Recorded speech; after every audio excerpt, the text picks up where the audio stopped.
Belum tercapainya universal health coverage di Lombok Timur dinilai berdampak pada layanan aktivasi kartu layanan BPJS yang bisa dimanfaatkan oleh peserta JKN.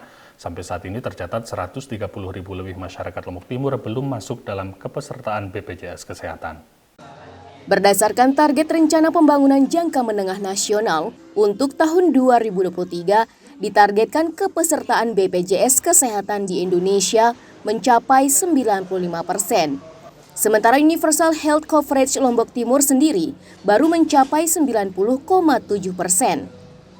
Belum tercapainya UHC Lombok Timur juga berdampak pada layanan aktivasi kartu kepesertaan BPJS yang memiliki tenggat waktu. Kepala Kantor BPJS Kesehatan Cabang Selong Gusti Ngurah Caturwiguna menyampaikan, layanan aktivasi kartu BPJS Kesehatan yang cepat menjadi bentuk apresiasi diberikan pemerintah pusat bagi daerah yang menyandang UHC. Sementara bagi daerah dengan non-UHC, untuk PBI, Pemda harus menunggu lebih dari seminggu kartu BPJS-nya aktif dan bisa digunakan. Untuk mempercepat capaian UHC Lombok Timur, akan dilakukan pemetaan, penyisiran, dan advokasi. Bagi pekerja atau masyarakat yang mampu didorong untuk bisa masuk dalam kepesertaan BPJS Kesehatan Mandiri. Perbedaan kelas dalam kepesertaan BPJS Kesehatan hanya berlaku pada keuntungan penerimaan layanan non-medis, sementara untuk layanan medis baik berupa operasi maupun pemberian pelayanan obat akan mendapatkan perlakuan sama. Sebagai upaya mempercepat capaian UHC di Lombok Timur ini, salah satu diantaranya kami ada namanya program spesial. Kami mencoba memetakan, menyisir dan mengadvokasi, setelah nanti diadvokasi nanti diregistrasi untuk didaftarkan dalam JKN. Tentu dalam penyisiran ini kita akan lihat lagi apakah ada yang masih warga miskin yang belum tercover, ataukah bahkan ada mungkin yang pekerja dia belum terjamin dalam JKN. Nah, ini yang kita sisir.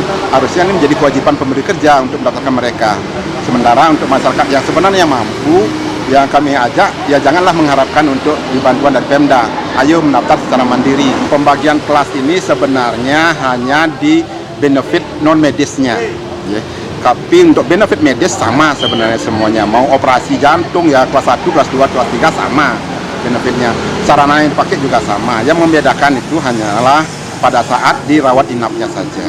Artinya ada yang satu ruangan berdua, kalau kelas 3 bisa jadi 4-6 orang di dalam satu ruangan, hanya itu saja. Untuk pelayanan medis semuanya sama. Ada perbedaan beban iuran untuk kelas 3 itu sebenarnya 42.000 per jiwa per bulan.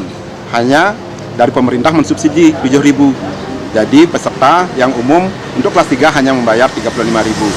Sementara untuk yang kelas 2 itu di 100.000, sedangkan yang kelas 1 150.000. Adapun untuk iuran bulanan bagi peserta BPJS Mandiri dibebankan sebesar 35.000 per jiwa untuk kelas 3 setelah disubsidi pemerintah sebesar Rp7.000. Sementara untuk kelas 2 dibebankan iuran sebesar Rp100.000 dan kelas 1 sebesar Rp150.000. Ahmad Zulkarnain, Lalu Halili, Selaparang TV melaporkan.